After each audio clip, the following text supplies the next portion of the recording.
Hello, my name is Penny and I'm Head of Research and Sustainability at Conscious Co-Living. In this video, I'd like to provide a brief overview of how to think about making your co-living community more sustainable, which I hope can be a good starting point for you to think about this topic yourself. So I'm going to talk about 4 different intervention points where you can consider what environmental impact your co-living space is having. The first is during the build itself. So in 2014, the UK construction industry was responsible for 59% of the UK's waste. Construction creates huge amounts of water waste, timber use and raw materials depletion. But there's plenty that can be done to make building more efficient, which will in turn reduce costs, CO2 emissions and the need for raw materials.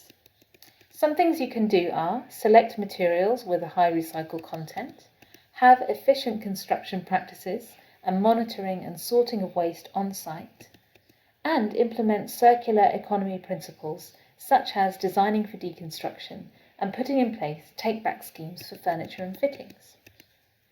The second intervention point I'd like to talk about is the building itself. So there's a wealth of really good sustainability frameworks out there, such as BREEAM, WELL and LEEDS, to help you construct environmentally efficient buildings. So I do recommend consulting those. But one thing I'd really like to mention is the building envelope. So thinking about insulation for heating and cooling is key, because by far the most energy used in buildings is down to space and water heating. And the good thing about this kind of efficiency is that it will save you money and your residents will appreciate it too. And another thing, the placement of your building also has a big impact. Good public transport links and nearby conveniences will minimise the need for cars. The third thing I'd like to talk about is resident practices. So you also have a certain amount of influence on what residents do inside your buildings. And actually, this is where a lot of good intentions can fall down. You can design and install sophisticated heating systems and then forget to train residents how to actually use them. Or you don't consider how these systems will actually fit into people's lives. So there's a lot of research into how to encourage people to adopt sustainable practices, and it's definitely not easy. Broadly speaking, I think my tip here would be to firstly offer proper training around sustainability practices, and secondly, to consider resident practices and routines and ensure that environmentally sustainable practices can actually work in harmony with these routines. So just to give you one quick example, if you want people to cycle, think about all of the things they need to make that easy. Have good cycling facilities, safe storage, have tools which they can use to fix their bikes, maybe even bring in a bike mechanic twice a year to service the bikes. You could even have community bicycles that are free to use. As well as catering for convenience, it's also very important to consider encouraging residents to value and take pleasure in nature.